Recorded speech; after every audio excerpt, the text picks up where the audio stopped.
From door salesman to digital nomad entrepreneur. Sup, I'm Giovanni. Have you ever wondered why traditional job applications just don't cut it anymore? Stick around, I'm gonna show you why, I'm gonna tell you why. Plus, I'll walk you through my whirlwind journey from selling the most mundane product to chasing rainbows and sunsets across different continents. So I first got my start in marketing when I was doing drop shipping. So maybe a lot of you here can remember or can relate to that.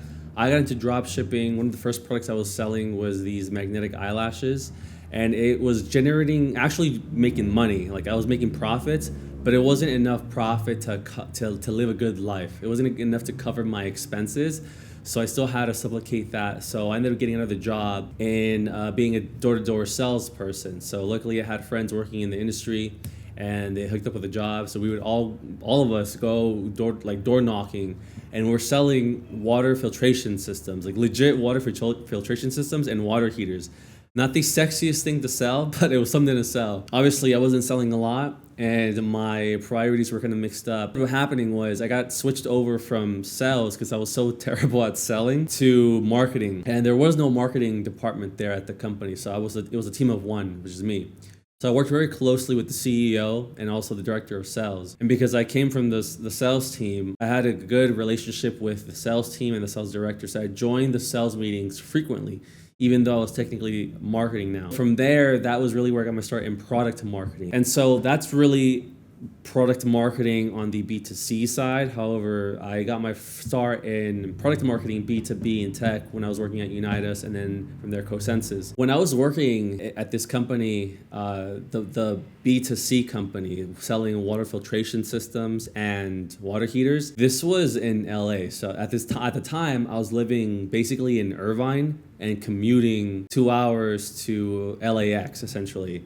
And then at 5 o'clock, I'd drive all the way back to Irvine, which is another 2 hours. So you can imagine, a 4-hour commute Monday through Friday is not something that I would wish upon anyone, but it's something I needed to do. When I first got into, I'd say, tech B2B product marketing, I was lucky enough for that role to be remote. I had some things happen to me in my life that caused me to leave San Jose. And because I was I was in a dark time, and so I used traveling as a coping mechanism, if you will.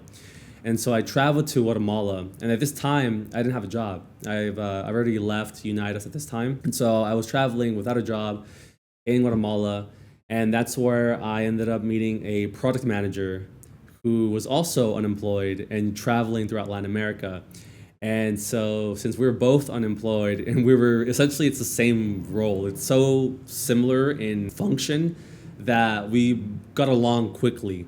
And shout out to Bernard if you watch this. We were like, well, money's gonna run out, so might as well apply. And our roles are so similar. I feel like we could really benefit from working together to try to land a job. And so that's what we did. So Monday through Friday, we were literally in this like Selena co-working space interviewing. Like we would have anywhere from like 3 to 5 to 6 job interviews per day, Monday through Friday. Landing interviews wasn't an issue. The issue was landing the job. The job application process now is completely insane because it's all automated. If you're not using a software to automate your job application, there are people out there that have an application that will auto apply on LinkedIn 750 times per day. So they're outlapping you in that regard. That's why it was so easy for me and him to land job interviews, because we were using the software and we're sending out like 100 to 200 applications per day. That's why it was so easy to land a job. We landed a job within like a month of trying, legitimately trying in all those interviews within a month, which is insane to think about because normally it takes for me, it takes like 6 to 8 months. So some of the challenges that I faced in the traditional job application process is that the process for a product marketing manager is anywhere from 4 to 6, 7 meetings plus a take-home exam or an assessment or a project.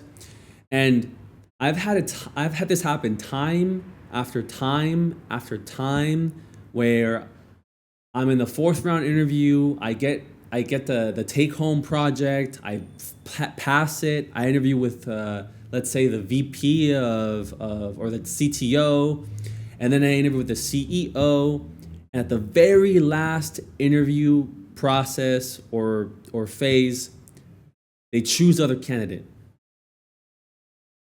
7 rounds of interview. That took about a month and a half. That can get super unmotivating. So I've come to the realization that this traditional job application process is outdated. We live in an attention economy where attention is currency, where the ones that can obtain attention win. Think about it from like a marketing perspective. You have your outbound marketing, you have your inbound marketing. Which one is the outbound? What's the inbound? Outbound marketing is sending your application, waiting for someone to call you back, going through the process, getting denied. Inbound marketing is creating content, blog posts, having a website, some kind of portfolio, making videos, writing, posting on LinkedIn. That's inbound marketing. Right now, I truly believe that the ones that are going to get ahead in this application process and in the future are the ones that are focusing more on inbound than outbound. But the problem is, and why it's so hard, is because personally for me, I have a lot of insecurities with posting, with creating content, believing that it's not good enough. I'm scared to post on LinkedIn. So how do I overcome these insecurities? I haven't. I haven't. I'm still scared. I'm just in the position where I'm tired of interviewing so many times and then getting rejected and wondering, what if I had more attention on me? What if I had more eyeballs on me? I'm just getting more comfortable in front of the camera. I'm live streaming mostly every single day to my YouTube channel that has like 40 followers that follow me for posting music videos like 10 years ago. I can't expect to do the same thing, which is outbound marketing, and achieve different results. And that's why I believe that personal branding is so important, because you're starting to see this shift from the real world going into the online world. 10 years ago, you didn't have kids streaming day in the life of a college student, day in the life of a USC student, day in the life of a UCLA student, dorm run or library run. These weren't videos, these weren't TikToks happening 10 years ago, but now they are.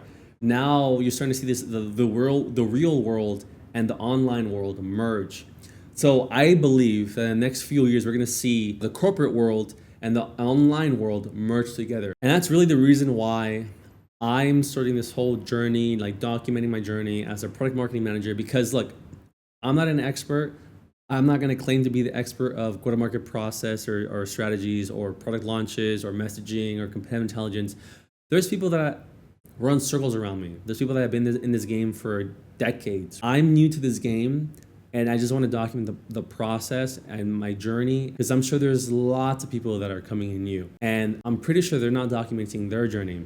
And I know for a fact that there are people that have 20 plus years of experience as a product marketing manager that are wishing they would have recorded their journey when they first started. And to see that change and that progress and that growth is something that's it's amazing. That's what I really want to aim for, is I want to document my journey and just in 10 years to see how much I've grown, how much I've learned. So gtmlabs.io is essentially product marketing as a service, but offer it as a product. What that means is if you're a startup company and you go to gtmlabs.io, you can, without talking to me, purchase the product that is my knowledge, my experience as a product marketing manager. And if you need help with lead generation or competitive intelligence or launching products or strategic partnerships or how to communicate feature releases, you get that right out of the gate. There is no need to talk to me. There's no back and forth. There's no discovery call. Well, there is, but that's after you pay, and that's more of like what is your business? What are you launching? What's the roadmap? Who's on your team? That's really the conversation we're going to be having. So that's what GTM Labs is. It's a different approach. It's something meant to really supplicate and supplement startup companies that may not have the budget to fully hire a product marketing manager, or a company that maybe their product marketing manager is going on paternity leave or maternity leave, and they need someone very quickly to fill in that gap until that person comes back. Or what tends to happen is, and this is what happens at a startup company, is you'll have a product person, you have maybe like a digital marketer, and then you have maybe like someone in, I don't know, like a designer. And well, what happened is you'll start to feel the pressure of not having a product marketing manager. And so you'll have 3 different people trying to fill in the role of a product marketing manager. And then it'll get to a point where they're just like, you know what, this is taking away from my own priorities, my own objectives. We need a product marketing manager. And then they'll pitch leadership for the role of a product marketing manager. They'll get the budget for it, and then they'll start the hiring process. So that's really the 2 main pain points that I try to solve. And that's what I've seen from communications and talking to, from the hundreds of interviews that I've been on. I always ask, what are some of the marketing challenges that you're currently having? And then what are some of the operational challenges you're currently having that brought on this role? I hear that time after time after time. And guess what? That's me interviewing to understand the pain point of my personas, right? Doing product marketing while I'm interviewing. All right, if you stuck around this long, here are the big takeaways. Start now, embrace the chaos, embrace the challenge, and most importantly, your story. And hey, let's ride this journey together. Catch you on the flip side.